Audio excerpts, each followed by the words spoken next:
উত্তর ও মধ্যাঞ্চলে বানভাসীদের এখন দুর্বিষহ জীবন। অনেকেই ঠাঁই নিয়ে আছেন উঁচু স্থান আর আশ্রয় কেন্দ্রে। যারা বাড়িতে রয়ে গেছেন তাদের কারো কারো রান্নার চুলা জ্বালানোর অবস্থা নেই। গবাদি পশু নিয়ে দিন কাটছে খেয়ে না খেয়ে। ত্রাণ সংকটে চলছে হাহাকার। অপরিবর্তিত রয়েছে সার্বিক বন্যা পরিস্থিতি। সিলন ফ্যামিলি ব্লেন্ডের কড়ালিকার আর সতেজ স্বাদের পারফেক্ট ব্লেন্ডে স্বপ্নেরা মেলুক টানা। ঘরে বাইরে সবখানে হাঁটু পানি।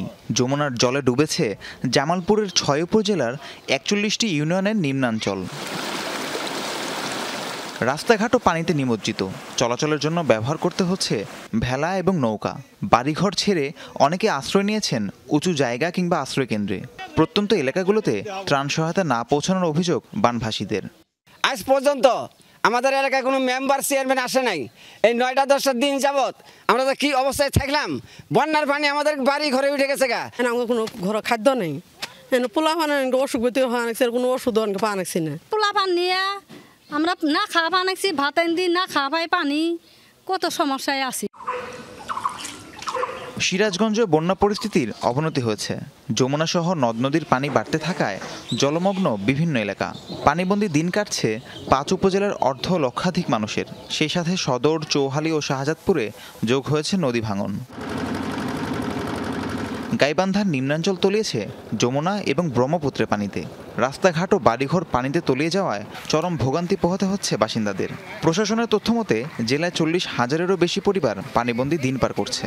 পানি টানি নিয়ে রাস্তার উপরে আসি এখন বর্তমানে। বাচ্চা কোলে রাখতে হয়, বাচ্চা নিচে নামা যায় না। পাকশাক করি ঠিক মতো খেতে পারতেছি না, বাচ্চা কাচ্চা নিয়ে সমস্যা আছে। বৃষ্টি পড়বে না, খাবার পাইনে, নিবের পাইনে, চলপল নিয়ে বারবার পাইনে ঘর তাকিয়ে। কুড়িগ্রামের ৯ উপজেলায় অথই জল। ধরলা, দুধকুমার সহ অন্যান্য নদ নদীর পানি কমতে থাকলেও বিপদসীমার উপরেই বইছে ব্রহ্মপুত্রের পানি। ত্রাণ সহায়তা মিললেও তা ১৬ লাখ বানভাসীর তুলনায় অপ্রতুল। ৮-১০ দিন থেকে পানি খাওয়া দাওয়া চলাফেরা করার কষ্ট হবার দেখছি। চেয়ারম্যান মেম্বার কেউ সহযোগিতা করে নাই। বন্যা আসছে জল পানির জন্য বার হতে পারি না, বাচ্চা কোচ্চা নিয়ে অনেক সমস্যা। ভারী বৃষ্টি আর উজানের ঢলে আবারও ডুবেছে সুনামগঞ্জের নিম্নাঞ্চল। সুরমার পানিতে প্লাবিত হয়েছে সদর, ছাতক, দোয়ারাবাজার ও বিশম্ভরপুরের বিস্তীর্ণ এলাকা। বানের জল ঢুকেছে শহরের বিভিন্ন স্থানেও। রাহিম সারোয়ার, যমুনা নিউজ।